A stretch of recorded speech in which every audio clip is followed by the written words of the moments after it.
हाँ, तो चैप्टर 1 अपन ने थ्योरी जो मिड की थी वो तो ऑलमोस्ट कंप्लीट कर ली।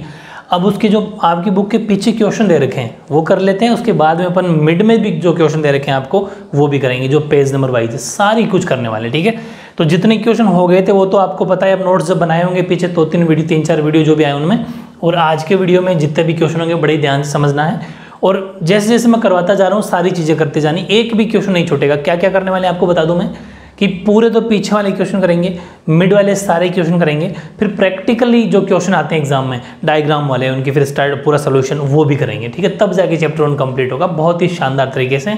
स्कूल की नोटबुक आप अलग बना सकते हो और अपनी यहाँ की नोटबुक अलग बना सकते हो, क्योंकि अपन बहुत कुछ एक्स्ट्रा भी करने वाले हैं। ठीक है, तो देखो इसका बुक के पीछे वाला फर्स्ट क्वेश्चन है कि नीचे दी गई अभिक्रिया के संबंध में कौन सा कथन असत्य है, मतलब आपको गलत छांटना है। Which of the statement about the reaction below incorrect. Incorrect देखना, ऐसा नहीं करेक्ट देख लो, बहुत ही ध्यान से समझना।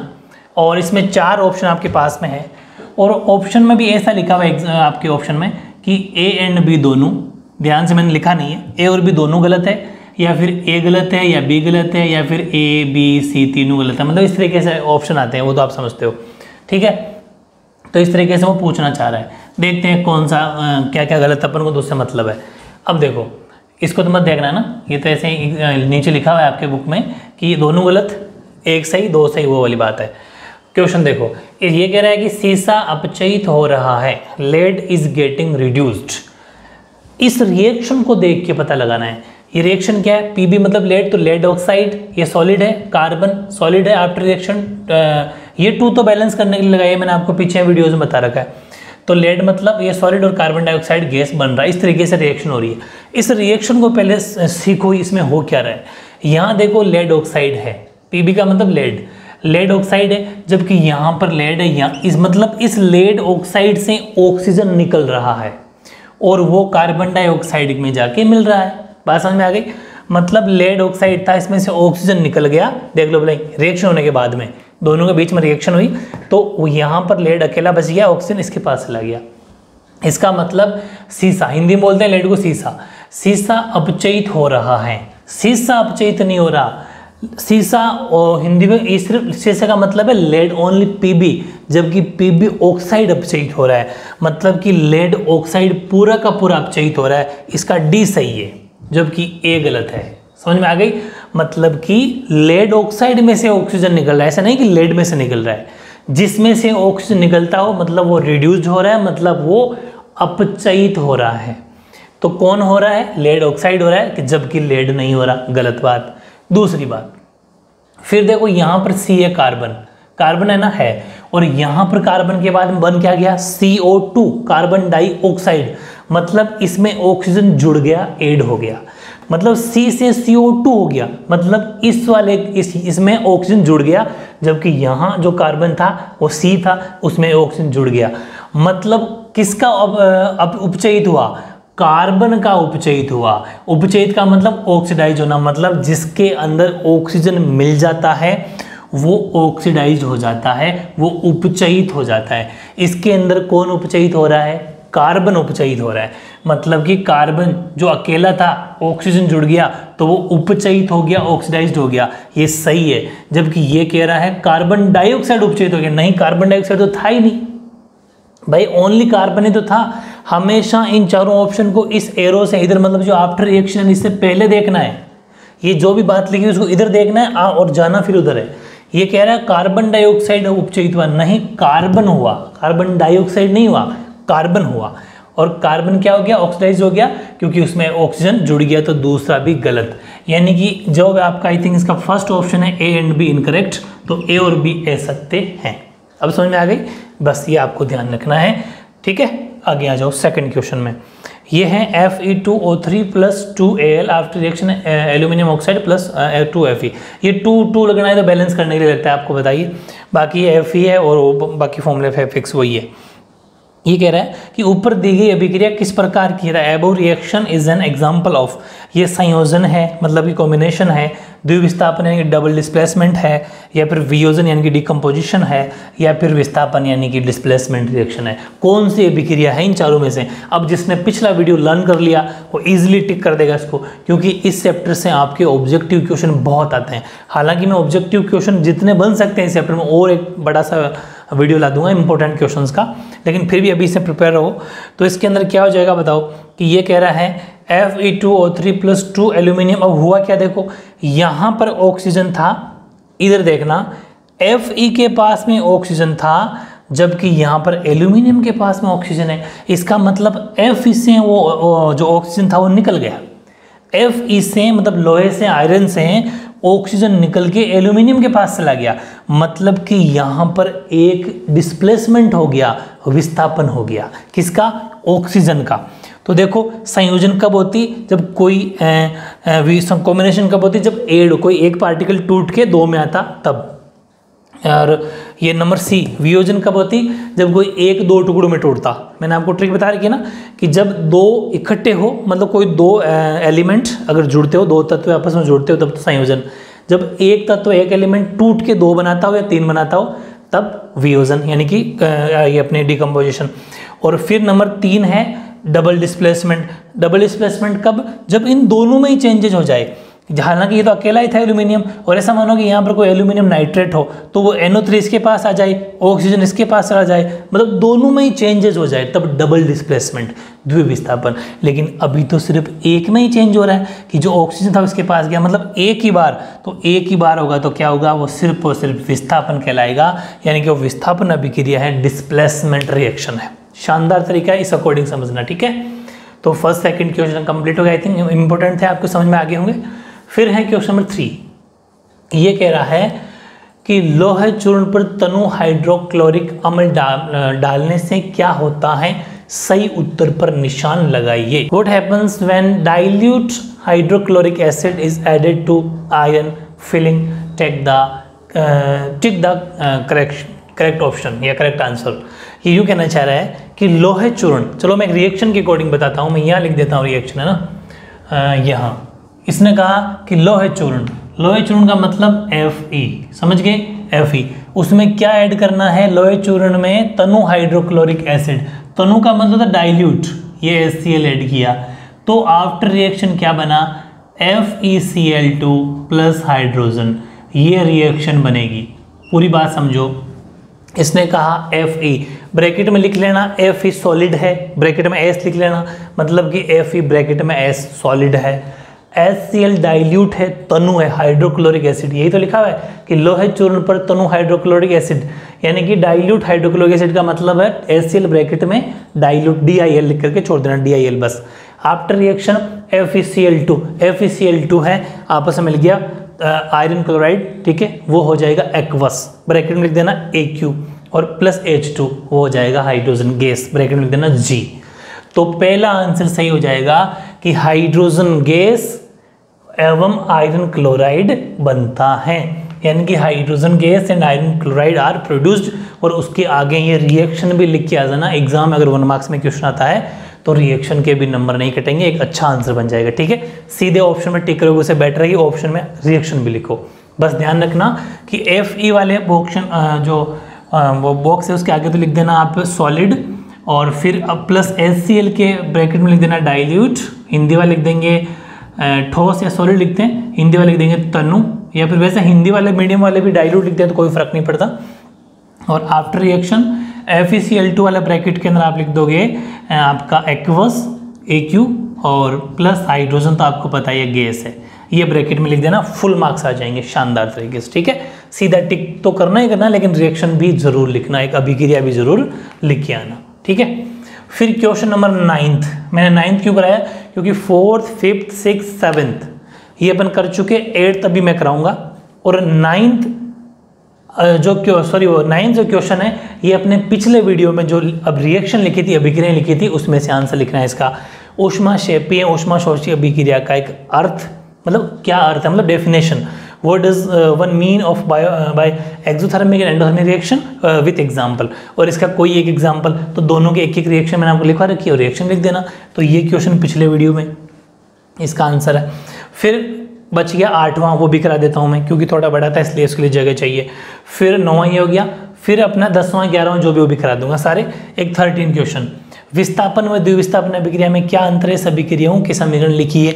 ये भी पिछले वीडियो में इसका आंसर मिल जाएगा। What is different between displacement and double displacement reactions, right equation for these reactions. और दोनों की डेफिनेशन लिखना है, वही उनमें डिफरेंस है, जो उनकी डेफिनेशन है वही डिफरेंस है। और फिर दोनों के एक एक एग्जाम्पल जो मैं लिखवा रहा हूँ वो लिख देना। मतलब मैं जानबूझ की बोर्ड पे दोनों क्वेश्चन लिख के बता भी सकता था, लेकिन आपको ये पता रहना चाहिए कि ये आप पिछले वीडियो में जाके जहाँ पर अपने ये लिख रखा है ना, डेफिनेशन जहाँ लिख रखी है उसके ऊपर लिख देना क्वेश्चन नंबर 9, क्वेश्चन नंबर 13 और बुक में टिक कर लेना कि ये अपने क्वेश्चन हो गए। ठीक है, चलो। और फिर है क्वेश्चन नंबर 14, इसको देखो। सिल्वर के शोधन में सिल्वर नाइट्रेट के विलयन से सिल्वर प्राप्त करने के लिए कॉपर धातु द्वारा विस्थापन किया जाता है, ये कह रहा है। इस प्रक्रिया के लिए अभिक्रिया लिखिए, इस पूरी प्रोसेस के लिए रिएक्शन लिखिए। ठीक है, in the refining of silver the recovery of silver nitrate solution involve displacement bye copper metal, write down the reaction involve. अब देखो इसके लिए जैसे इसने बात कही वो क्यों रिएक्शन लिखनी है। सिल्वर नाइट्रेट AgNO3 को कॉपर के साथ अपने रिएक्शन करवाया, तो आफ्टर रिएक्शन क्या हुआ, विस्थापन हो गया। विस्थापन का मतलब डिस्प्लेसमेंट, जैसे अपन इस पर टिक किया था। और विस्थापन जहां पर भी आए, डिस्प्लेसमेंट जहां पर भी आए, इसका मतलब एक बार डिस्प्लेसमेंट होना चाहिए। जब तक डबल डिस्प्लेसमेंट का ना गए, द्विविस्थापन का ना गए, जब तक दोनों डिस्प्लेसमेंट वाली रिएक्शन नहीं लिखनी है आपको। ठीक है, मतलब मैं ये कहना चाह रहा हूँ कि एक तो डबल डिस्प्लेसमेंट की रिएक्शन होती है, इसके अंदर यहाँ वाला इसके पास, इस वाला इसके पास जाता है। जैसे NO3 इसके पास चला गया, कॉपर क्लोराइड होता है तो Cl इसके पास आ गया, दोनों में ही चेंजेज हो गया, इंटरचेंज। उसको तो बोलेंगे अपन द्विविस्थापन, डबल डिस्प्लेसमेंट। लेकिन जब तक विस्थापन कहे, डिस्प्लेसमेंट कहे, एक सिंगल चेंज होना चाहिए। जैसे AgNO3 plus copper, after reaction क्या हुआ कि जो इसका NO3 था वो कॉपर के पास में चला गया, Ag अकेला बच गया। ठीक है, तो ये एक रिएक्शन हो जाएगी सफिशिएंट। इसमें तो सिर्फ रिएक्शन ही लिखनी थी, इसलिए अपने रिएक्शन कंप्लीट कर ली। अब बचे हुए सारे क्वेश्चन अपन कर लेते हैं। ठीक है, ओके।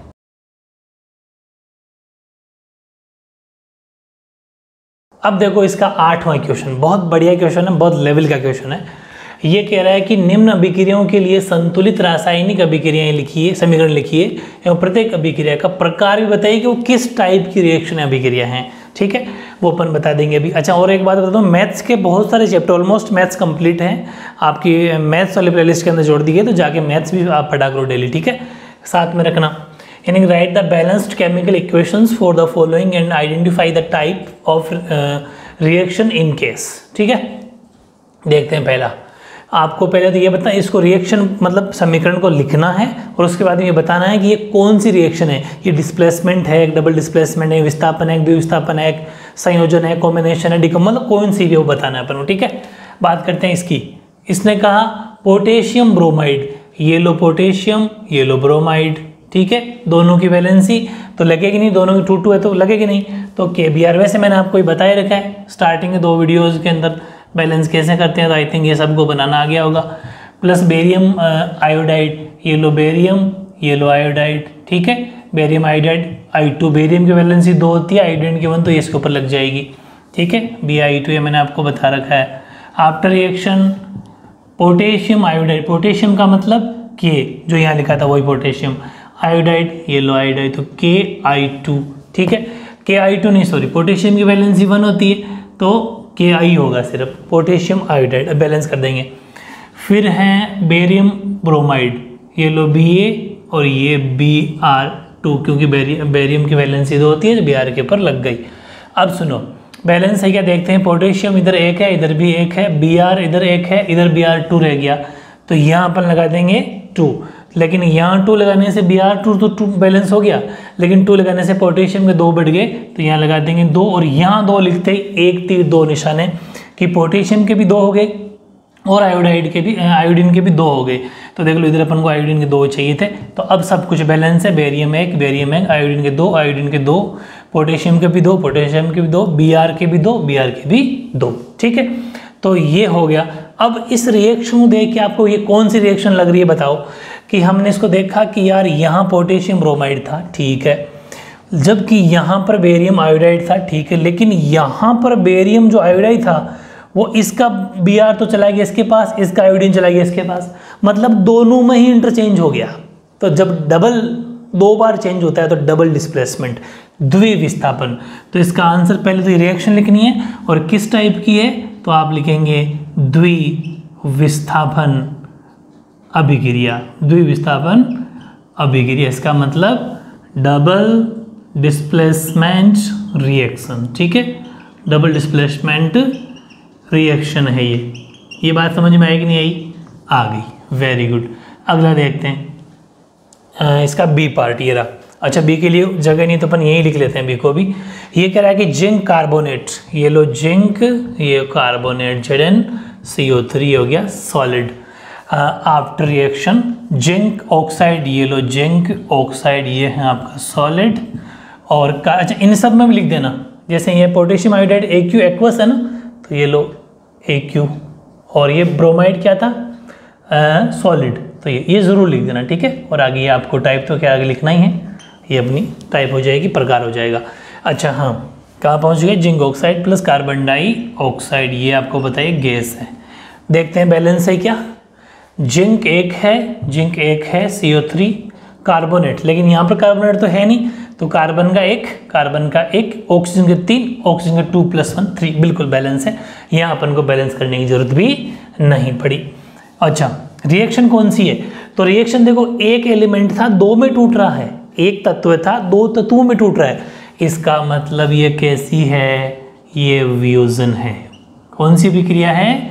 वियोजन, यानी कि डिकम्पोजिशन रिएक्शन आपकी ये है। तो बड़ा आसान है ना, डिकम्पोजिशन रिएक्शन जिसमें एक एलिमेंट 2 में टूटे, ठीक है। अब बात करते हैं सी की, यही लिख देते हैं, अपने पास स्पेस और है नहीं। हाइड्रोजन, ये लो हाइड्रोजन गैस है तो H2 लिखा जाएगा, और G प्लस क्लोरीन Cl, ये भी गैस है तो G लिखा जाएगा। After reaction hydrogen chloride HCl होता ही आपको पता है, और ये भी गैस है तो गैस लिखा जाएगा। लेकिन क्या ये बैलेंस है क्या? तो हमने देखा Cl1 है, Cl1 लेकिन H2 है, तो कोई बात नहीं, 2 लगा देंगे। तो यहाँ हो गया 2H, लेकिन यहाँ Cl1 रह गया तो यहाँ पर भी 2 लगा देंगे, तो 2 ही H2 हो गए भाई, H के 2 बन गए, 2 क्लोरीन के बन गए, 2 क्लोरीन के बन गए, ठीक है, ओके। अब बताओ ये कौन सी रिएक्शन है? इसमें 2 एलिमेंट एक बन रहा है, इसमें 2 एलिमेंट एक के 2 बन रहे थे तो वियोजन, 2 से 1 बन रहा है तो संयोजन, ठीक है, संयोजन अभिक्रिया है। यही लिख देता हूँ शॉर्ट में, थोड़ी जगह तो कम है यहाँ। संयोजन का मतलब कंपोजिशन या एडिशन भी बोल सकते हो। संयोजन को क्या बोल सकते हो? या तो कंपोजिशन या फिर एडिशन रिएक्शन, मतलब कि किन्हीं 2 एलिमेंट का, कोई 2 तत्वों का जुड़ के एक बन जाना, ठीक है। 2 एलिमेंट जुड़ के एक बन गए तो ये हो गया संयोजन या कंपोजिशन रिएक्शन। अब नंबर डी, चौथा पार्ट इसका ऊपर लिखा मैंने, मैग्नीशियम प्लस हाइड्रोक्लोरिक अम्ल after reaction magnesium chloride plus hydrogen, ठीक है। तो मैग्नीशियम को अपन लिखते हैं Mg, ये हो गया सॉलिड। हाइड्रोक्लोरिक एसिड, ये लो HCl, ये है aqueous. After reaction magnesium chloride plus hydrogen, magnesium chloride का फॉर्मूला MgCl2 होता है, क्योंकि मैग्नीशियम 12 नंबर पे आता है, वैलेंसी 2 क्लोरीन पे लग गई, प्लस हाइड्रोजन H2, ये गैस है, और ये है एक्वस, ठीक है, और ये हो जाएगी गैस, ठीक है। अब बैलेंस है क्या? Mg1 है, Cl2 है, इसका मतलब यहाँ 2 नहीं लगा दो 2, लेकिन यहाँ जैसे ही अपने 2 लगाया, एक तीर 2 निशाने, 2 ही हाइड्रोजन हो गए, 2 ही क्लोरीन हो गए, 2 क्लोरीन 2 हाइड्रोजन, अब ये बैलेंस हो गई। बात बिल्कुल परफेक्ट है, बैलेंस तो हो गई। लेकिन अब ये बताना है कि ये जो रिएक्शन है ये किस प्रकार की रिएक्शन है भाई, विस्थापन है, कौन से भी जो पढ़ रहे थे अपन।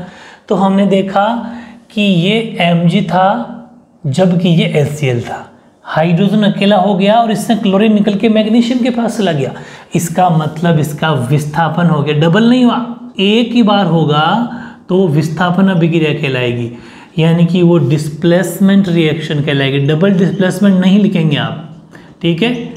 डिस्प्लेसमेंट रिएक्शन एक ही बार है तो एक ही बार का मतलब डिस्प्लेसमेंट रिएक्शन, यानी कि विस्थापन अभिक्रिया होती है। तो है ना शानदार क्वेश्चन। 2 बातें हैं इसमें, पहले आपको रिएक्शन को बैलेंस करना है, संतुलित करना है, देन उसके बाद में उस रिएक्शन का अभिक्रिया का टाइप भी बताना है किस प्रकार की अभिक्रिया है। फिर अपन बात कर, अच्छा 9वां मैंने करा दिया था, पिछले जस्ट अभी 9th क्वेश्चन कराया था अपन ने। अब बात करते हैं अपन 10वें की। बहुत बढ़िया क्वेश्चन, इसने आपसे रीजन पूछा है कि why is respiration considered as an exothermic reaction, explain. श्वसन को ऊष्माक्षेपी अभिक्रिया क्यों कहते हैं, वर्णन कीजिए। मैंने आपको एक बात बताई थी कि ऊष्माक्षेपी अभिक्रिया यानी कि एक्सोथर्मिक रिएक्शन वो रिएक्शन होती है जिसमें एनर्जी निकलती है, एनर्जी यानी कि ऊर्जा निकलती है, एनर्जी रिलीज होती है। तो उसी अकॉर्डिंग बिल्कुल सेम टू सेम एक्सोथर्मिक भी है, ऊष्माक्षेपी और अपना श्वसन है। श्वसन में अपन सांस छोड़ते हैं, सांस लेते हैं, तो सांस छोड़ना और लेना इसमें एनर्जी खर्च होती है और इसमें भी ऊष्मा, जैसे मान लो कि एनर्जी निकलती है, ठीक है। लेकिन श्वसन है, श्वसन की जो प्रक्रिया है वो कैसे चलती है, बाय प्रोसेस ऑफ रेस्पिरेशन। ये कैसे काम करता है कि कोई भी इंसान जब खाना खाएगा, सीधी सी बात है, जब खाना खाएगा नहीं तो मर जाएगा, कहाँ से श्वसन होगा, रेस्पिरेशन होगा कहाँ से, ठीक है। तो मतलब अपन जो भी खाना खाएंगे वो हमारी बॉडी उसको क्या करेगी, डाइजेस्ट करेगी, यानी कि हमारा भोजन पाचित होगा। भोजन पाचित होने के बाद रेस्पिरेशन सिस्टम काम करना शुरू होगा, श्वसन प्रक्रिया बाकी वो चलती है, क्योंकि पहला काम तो खाना खाना ही, जब तक एनर्जी लेंगे ही नहीं कैसे बनेगा।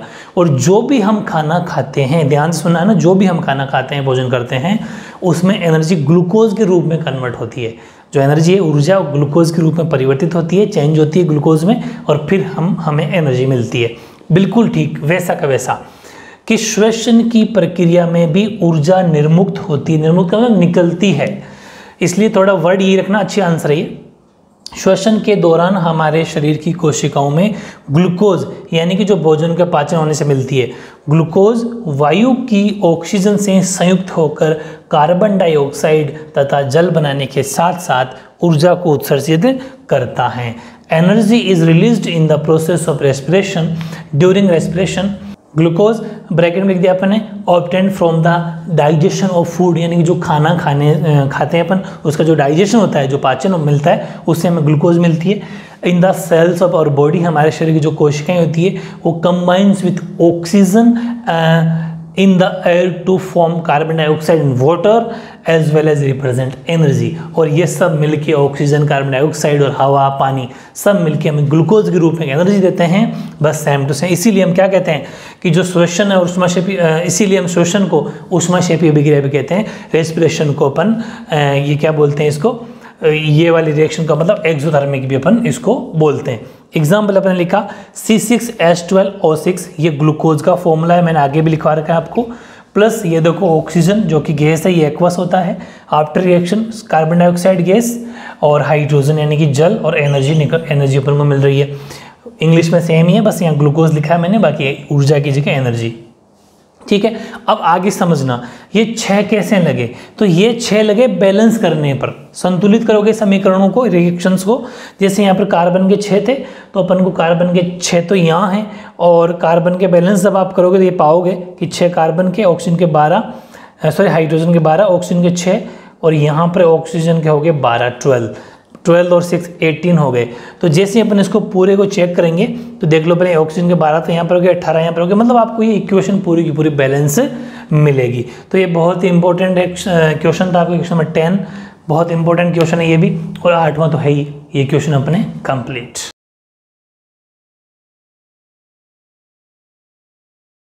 अब देखो नेक्स्ट क्वेश्चन, क्वेश्चन नंबर 11, वियोजन अभिक्रिया को संयोजन अभिक्रियाओं के विपरीत क्यों माना जाता है, इन अभिक्रियाओं के लिए समीकरण लिखिए।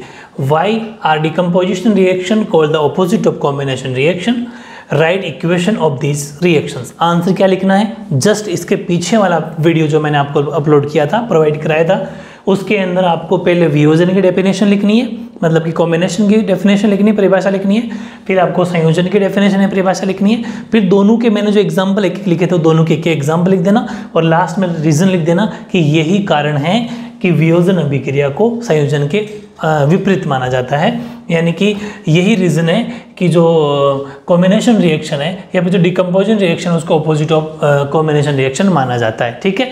तो आंसर लिखने की जरूरत नहीं है, जस्ट पीछे वाले वीडियो में दोनों की डेफिनेशन प्लस दोनों के एग्जाम्पल, बस वो आंसर है, ठीक है। फिर है क्वेश्चन नंबर 12, ये वेरी इंपॉर्टेंट क्वेश्चन है, ठीक है। ये अपने बुक में मैंने आपको करवाया भी नहीं था थ्योरी में, क्योंकि मुझे पता था कि थ्योरी के अंदर अपन अभी फालतू लिखेंगे, पीछे वाला क्वेश्चन है तो वापस अपना वहाँ लिख देंगे। तो ये आपको बुक के पीछे 12 क्वेश्चन दे रखा था कि उन वियोजन अभिक्रियाओं के, ये बुक के मिड से हैं, तीनों रिएक्शन आपके बुक में मिड में दे रखी है, वो अपने अभी काम आ जाएगी कि उन वियोजन अभिक्रियाओं के एक एक समीकरण लिखिए जिनमें ऊष्मा, प्रकाश एवं विद्युत के रूप में ऊर्जा निकलती हो या प्रदान की जाती हो। Right one equation each for decomposition reaction where energy is supplied in the form of heat, form of light and form of electricity। तीनों के बारे में अपन को एक एक एग्जाम्पल अपन को इसमें लिखना है बस। तो देखो ऊष्मा के रूप में सॉल्यूशन स्टार्ट कर दिया अपने। ऊष्मा के रूप में form of heat, calcium carbonate solid है, आफ्टर रिएक्शन ऊष्मा, क्योंकि जो यहाँ पर अपन लिख रहे हैं हीट ऊष्मा के रूप में लिख रहे हैं, यहाँ भी अपन ऊष्मा लिख देंगे, इंग्लिश वाले लिख देंगे हीट, एरो के ऊपर लिख देना हीट। तो कैल्शियम ऑक्साइड जो कि सॉलिड है प्लस कार्बन डाइऑक्साइड गैस, ठीक है। नंबर सेकंड जो उसने पूछा था, ऊष्मा तो अपन ने कर दिया यानी कि हीट तो कर दिया, फिर पूछा प्रकाश के रूप में यानी फॉर्म ऑफ लाइट, प्रकाश के रूप में फॉर्म ऑफ लाइट में लेंगे AgCl यानी कि सिल्वर क्लोराइड जो कि सल्फर है, आफ्टर सॉलिड है आफ्टर रिएक्शन सूर्य का प्रकाश यानी कि लाइट बोल दो चाहे सनलाइट बोल दो एक ही बात है, ठीक है। सनलाइट इंग्लिश में क्या लिख देंगे, एरो के ऊपर सनलाइट।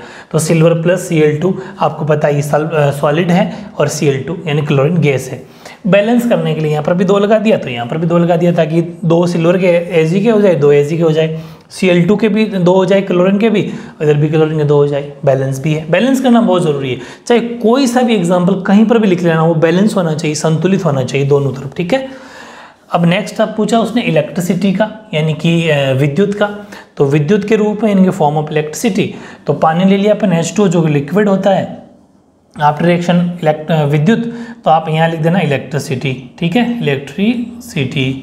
इलेक्ट्रिसिटी हो जाएगा, electricity after reaction 2H2 plus O2 hydrogen. अब बैलेंस करने के लिए 2 लगाया यहाँ पर, ठीक है, क्योंकि अब देखो इससे क्या हुआ कि ऑक्सीजन को अपन O2 लिखेंगे गैस, इस वजह से ऑक्सीजन 2 हो गया, जबकि यहाँ ऑक्सीजन 1 था इसलिए यहाँ पर 2 लगाना पड़ा, तो हाइड्रोजन 4, यहाँ पर भी हाइड्रोजन 4, इससे ऑक्सीजन 2, तो बैलेंस भी है। और अपना ये question number 12 very important complete भी हो गया, और जो बुक के मिड में कुछ 3 बातें छोड़ी थी मैंने वो अपनी अब काम आ गई, ठीक है। तो 1 तीर 2 निशाने अपने हो गए। अब मैं बात करता हूँ क्वेश्चन नंबर 15 की, वेरी इंपॉर्टेंट, अलग से पूछी गई है बहुत बार एग्जाम में। अवक्षेपण अभिक्रिया से आप क्या समझते हैं, उदाहरण देखकर समझाइए। What do you mean by A precipitation reaction explain by giving examples, ठीक है। यानी कि जो प्रिसिपिटेशन रिएक्शन है, जो अवक्षेपण अभिक्रिया है, उसकी पहले परिभाषा देनी है, फिर उसका एक एग्जाम्पल। तो देखो नाम में पता चला अवक्षेप यानी कि ऐसा कोई लिक्विड जो पेंदे पे किसी भी चीज़ के पेंदे बेस पे रुक जाना, जम जाना, यानी कि ऐसी अभिक्रियाएं जिनमें उत्पाद अविलेय मतलब बिना मिले, अविलेय मतलब जब मिले ही नहीं, डिसोसिएटेड स्टेट यानी कि जब पानी में कंप्लीट ना मिले, अविलेय अवस्था में प्राप्त होकर विलयन में जो मिला हुआ पोर्शन होता है, सॉल्युबल जो होता है, उसके नीचे स्तर हो जाता है, मतलब विलयन में स्तर का मतलब नीचे पेंदे पे बैठ जाता है, उसे तो हम कहते हैं अवक्षेप। वापस समझो, ऐसी अभिक्रियाएं जिनमें उत्पाद अविलेय अवस्था में प्राप्त होकर विलयन में नीचे पेंदा जो होता है वहाँ पर स्तर हो जाता है, उसे हम कह देते हैं ये अवक्षेप है। और इस प्रोसेस को, इस क्रिया को अवक्षेपण अभिक्रिया कहते हैं। यानी कि such reaction in which the product is obtained in A dissociated state and settles down, ठीक है, यानी कि नीचे स्तर हो जाना पेंदे में, in the solution is called a precipitate and this reaction is called precipitation reaction, ठीक है। और एग्जाम्पल ले लो, सोडियम सल्फेट जो कि एक्वस है प्लस बेरियम क्लोराइड, ये चीज़ें प्रैक्टिकल लैब के अंदर करने वाली चीज़ें हैं। वह आप सोडियम सल्फेट और बेरियम क्लोराइड की जब आपस में रिएक्शन कराओगे तब आपको पता चलेगा कि वो बेरियम सल्फेट और सोडियम क्लोराइड का जो लिक्विड बन रहा है, कौन पेंदे बैठ रहा है, कौन नहीं बैठ रहा, ये सारी बातें समझ में आ जाएगी। लेकिन एग्जाम में रिटर्न एग्जाम होगा तो वहाँ पर तो अपन को याद ही करनी पड़ेगी। तो ये शानदार अपनी डेफिनेशन प्लस ये रिएक्शन, ठीक है। तो इस तरीके से अपने क्वेश्चन नंबर 15 तक 1 से लेके 15 तक कंप्लीट हो गए। अब जितने भी क्वेश्चन बच जाते हैं और चैप्टर के बारे में कोई छोटी मोटी डेफिनेशन वगैरह बच जाती है, वो ओपन करेंगे नेक्स्ट वीडियो में, क्योंकि ज़्यादा वीडियो बड़ा ना बने, ठीक है। ओके।